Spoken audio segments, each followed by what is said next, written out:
Hello everybody, I hope that you are all doing well, I hope you're all doing good. Today I've got a bit of a monster one for you. It's a huge story with loads of information and you know how I promise to keep these videos under 10 minutes long, so we're going to get right into it.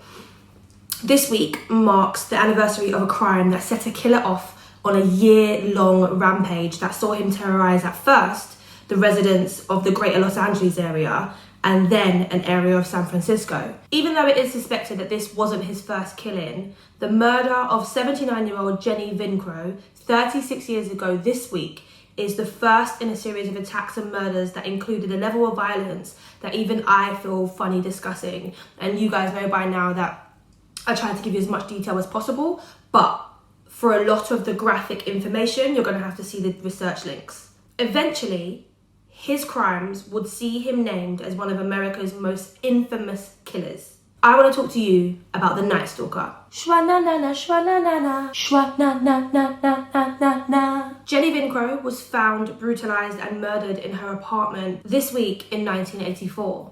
She had been stabbed repeatedly in her bed. Her throat was slit so deep that she was almost decapitated. She was also sexually assaulted in what police thought was a burglary.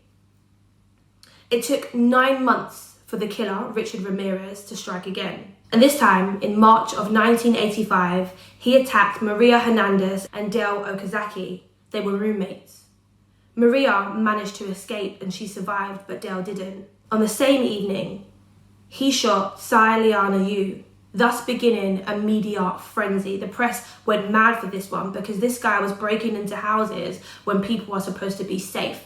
He was breaking into houses, and not just of women, you know, who are alone. I think that's one of the big fears of a woman if you live alone as an intruder. It's women who had partners or had roommates who were men and they weren't safe in their own homes. At first, Richard Ramirez was dubbed the Valley Intruder because of the location and the fact that he was breaking into people's homes. It wasn't until his fourth attack in March 1985 that Ramirez perfected, for lack of a better word, I just say perfected because it was the MO that he used all the time, but it was his killing style. He settled into what will be known as his pattern, quickly killing the male, shooting them in the house, and then slowly drawing out the torture and murder and sexual assault of the woman. He shot 64-year-old Vincent Cesara and then took his time with Maxine, Vincent's wife.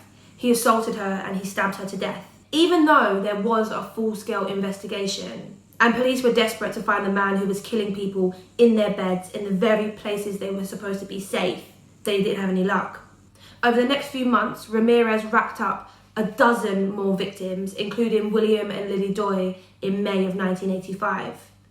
He used his preferred MO and he also practiced satanic rituals on some of his victims as well. He would gouge their eyes out or make them pledge their allegiance to Satan and say all really weird things that we hear later on from the survivors. The FBI stepped in to help the Los Angeles police force because they could not handle the scale of the investigation. I think it's safe to say in the 80s and the 70s, when serial killers seemed to be second to none in America, that a lot of the police forces, they were quite precious about their cases and they didn't have the computer systems, the internet, the databases that we have now. And one of the things that sets this case apart is that the police forces didn't seem to be as protective of their information against other police forces. So Richard Ramirez, even though he was active for 14 months, that's actually quite a short amount of time in comparison to some other prolific serial killers in America at the time. The crime that inspired me to tell you the story of Richard Ramirez wasn't actually the murder of Jenny Vincro in 1984. It was the murder of Patty Higgins in 1985, also this week, but 35 years ago. Her throat was slit by Ramirez, but he was never convicted of her murder, so you won't necessarily find her name in the list of his victims in all of the resources online. But I'll explain a little bit more about her later on in the video. Not everyone who Ramirez attacked died. Survivors began putting together a description of the man who had attacked them. Notably, a lot of the victims described his rotting teeth, which is just nasty. This is what prompted Ramirez to leave LA and head to San Francisco. The jig was almost up, the streets were getting hot, and he needed a new hunting ground. He didn't slow down his attacks after leaving LA, but since he was no longer in the Valley, the moniker he was given by the press changed to the Night Stalker, which is what he's most commonly known as. Ramirez murdered 2 more people when he got to San Francisco, Peter and Barbara Pan, on August 17th before he was finally caught. His final night of terror was the 24th of August 1985. First, he was spotted outside a home acting suspiciously, and a witness took note of the car that he was driving and the license plate. He also left a footprint underneath that home. Later, after Ramirez raped another woman at her home and shot her fiancé, the victim provided a detailed description of her assailant, who had forced her to swear her love for Satan. Ramirez's abandoned car was found a few days later, complete with enough fingerprint evidence to match to him, and also some of the evidence that the police had gathered at other crime scenes. He was caught on August 31st, after he was badly beaten in East LA by some residents who were trying to stop him because he was trying to steal cars. That is just so random and heroic, and it's almost movie-like, you know, the community catches the bad guy. Of course, that's not to say that it's like a lovely Disney film, people were killed, but I'm happy that the community had some hand in his capture. His crimes would eventually see him convicted of 13 murders, 5 attempted murders, 11 sexual assaults, and 14 burglaries. As I said earlier, he wasn't tried for the murder of Patty Higgins.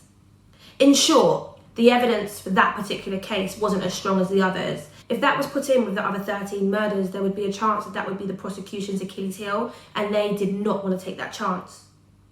The judge didn't think that it was a good idea to have a separate trial, so he was never tried, he was never convicted for the murder of Patty Higgins. Whilst I actually get it, and you don't want somebody like this getting off because a bad witness in a particular case or one of the scenes didn't have the particular type of evidence or the strength of evidence as 13 others. I do feel for families of the victims when stuff like this happens. You want justice, don't you? And you want someone to take responsibility or to either be found responsible at the bare minimum for what they've done. It's the least, but he was formally sentenced to death in the gas chamber on November 7th, 1989. He was sent to San Quentin prison in California to spend the remainder of his days awaiting his death sentence. While incarcerated, he got married to one of his supporters, a 41-year-old called Doreen Loy, in 1996. His long-awaited appeal finally happened. It made it to the California State Supreme Court in 2006, and it was rejected. Richard Ramirez spent almost 24 years on death row before he died on June 7th, 2013 at the age of 53 from complications due to B-cell lymphoma. He basically died of liver failure. According to the San Quentin correction officers, his death came shortly after he was taken to Marin General Hospital in California. I've put all of the links to the research that I used in the description box, and also the decision on the Patty Higgins case. It's really interesting. Specifically, I've labelled it for you. I actually don't have any podcast references this week because all of the ones that I listened to were really, really boring, and I just couldn't find one that was super interesting and got to the point. My faves seem to have not covered this case yet, or I haven't found the episode. He's been featured in movies. He was also featured in American Horror Story Season 9 as well. And that was the story of Richard Ramirez, aka the Valley Intruder, aka the Night Stalker, and one of the most prolific serial killers of the 20th century.